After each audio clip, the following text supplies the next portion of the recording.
कहानी है उस पर। और इस बीच एक और बड़ी बात सामने आई है। बड़ा खुलासा ये हुआ है कि सीमा का फोन जो रिकवर किया गया उससे पहले उसका डेटा डिलीट किया गया था और अब उसे रिकवर करने की कोशिश की जाएगी। आखिर क्या ऐसा था? अभी हम आपको ये पूरी वीडियो भी दिखाएंगे। सीमा हैदर की तरफ से इस वक्त अचानक बड़ी अपडेट निकल कर आ रही है। यूपी एटीएस की टीम ने सीमा हैदर से घंटों पूछताछ के बाद बड़ा खुलासा हुआ है।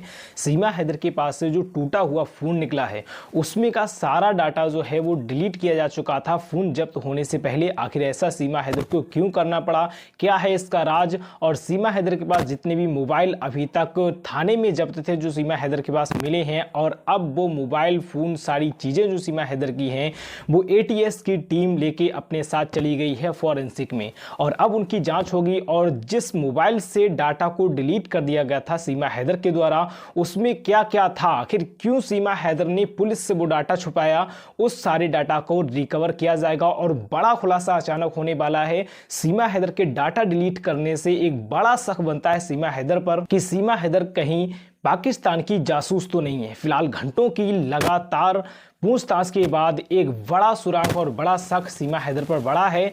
तो सीमा हैदर को लेकर क्या अपडेट निकल कर आई है, आखिर किस तरह का डाटा उस फोन में हो सकता है, आप ये पहले पूरी खबर देखिए कि जो कहानी है उस पर। और इस बीच एक और बड़ी बात सामने आई है। बड़ा खुलासा ये हुआ है कि सीमा का फोन जो रिकवर किया गया उससे पहले उसका डेटा डिलीट किया गया था और अब उसे रिकवर करने की कोशिश की जाएगी। आखिर क्या ऐसा था जिसे छुपाने की कोशिश की गई थी? पहले ये बात भी सामने आई कि सीमा ने कई फोन, कई सिम कार्ड बदले थे, कई सारे सिम का इसमें इस्तेमाल किया था और अब फोन का डेटा डिलीट हुआ था, उसे रिकवर करने की भी कोशिश की जाएगी।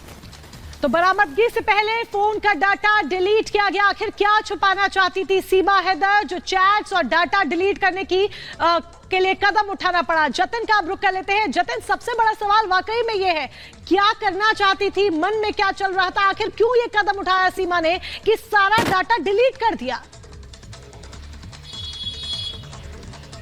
आज बिल्कुल, और यही सवाल है और इसी सवाल के जवाब को खंगालने की अब एटीएस कोशिश कर रही है। आपको बता दें कि 4 फोन सीमा के पास से बरामद किए थे जो कि एफआईआर पे भी आप देखेंगे, और एक फोन ऐसा था जो कि टूटा हुआ था। वो फोन टूटा हुआ क्यों था, उसको किसने तोड़ा, उसके अंदर ऐसा क्या था कि उस फोन को तोड़ने की जरूरत पड़ी सीमा को? साथ ही एक सिम कार्ड अलग से मिला था, वो सिम कार्ड पाकिस्तान का सिम कार्ड बताया जा रहा है और उसकी भी जांच जो है वो कराई जा रही है। हालांकि कोशिश ये है कि तमाम डाटा जो है उसको रिकवर किया जा सके। सोर्सेज का ये कहना है कि जो फोन जब पुलिस ने ओपन किया, उन फोनों को खंगालने की कोशिश की तो पता लगा कि जब सीमा पाकिस्तान से भारत आ गई थी, यानी कि मई का वो महीना, उससे पहले की सारी जानकारी डिलीट कर दी गई थी। तो उससे पहले क्या कुछ बातचीत हुई, किन लोगों के संपर्क में सीमा थी, ट्रैवलिंग के दौरान उसने कितने लोगों से बात की, वॉइस कॉलिंग पे बात की, सेल्यूलर कॉलिंग पे बात की, इंटरनेट कॉलिंग पे बात की, ये सभी डाटा मिसिंग थे। और यही वजह है कि जांच का दायरा और भी बड़ा करने की अब एटीएस को जरूरत है और इन सभी फोनों को अब एटीएस ने अपने कब्जे में लिया है और फॉरेंसिक जांच के लिए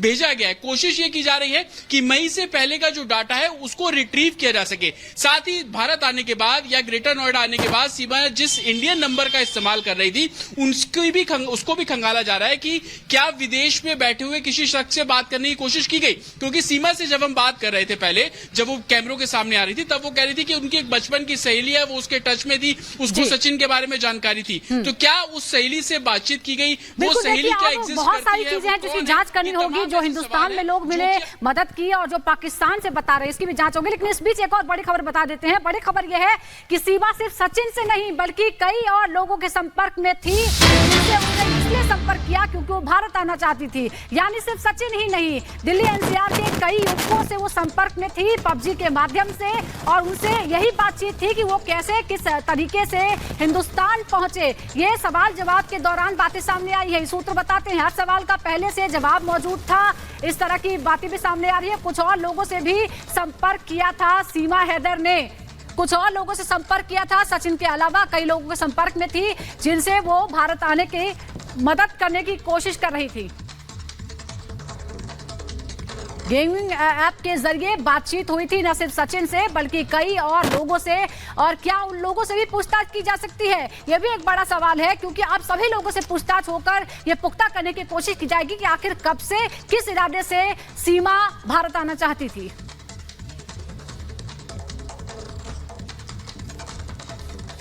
और ग्राफिक्स के जरिए आपको सीमा की सॉफ्ट लैंडिंग के बारे में बताते हैं। दरअसल सीमा ने कई और लोगों से भी संपर्क किया था, यानी कि भारत आना चाहती थी, इसलिए तमाम लोगों से संपर्क साध रही थी। सीमा ने एनसीआर के लोगों से संपर्क किया था, उसने चुन लिया था कि एनसीआर के लोगों से कांटेक्ट करना है, और वो भी गेमिंग ऐप के जरिए। बातचीत जो सीमा करती थी वो गेमिंग ऐप यानी पबजी के जरिए ही किया करती थी। सीमा के जवाब से तमाम जो अधिकारी हैं वो हैरान है कि किस तरीके से हर सवाल का पहले से जवाब सीमा हैदर के पास मौजूद है। हर सवाल का जवाब पहले से सीमा हैदर दे रही है। राज उगलवाने में यही एक बड़ी वजह है कि एटीएस को तमाम तरह की परेशानी जो है वो पेश आ रही है। राज उगलवाना है और इसके लिए एटीएस के आगे परेशानियां हैं। सीमा की इंग्लिश भी काफी अच्छी है, ये सूत्रों के हवाले से जानकारी मिल रही है। यानी कि हो सकता है कि सीमा ने जो कुछ ये किया ये सब एक सोची समझी साजिश के तहत क्या हो, यानी कि सब कुछ पहले से सीमा के दिमाग में ये स्क्रिप्टेड हो कि उसे कैसे क्या करना है, और इसके लिए उसने चुना PUBG game, video game,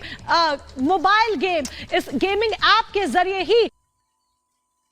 channel पे नए हैं तो सब्सक्राइब करें, बेल के आइकन को ऑल पर सिलेक्ट करके इस वीडियो को ज़्यादा से ज़्यादा शेयर करें।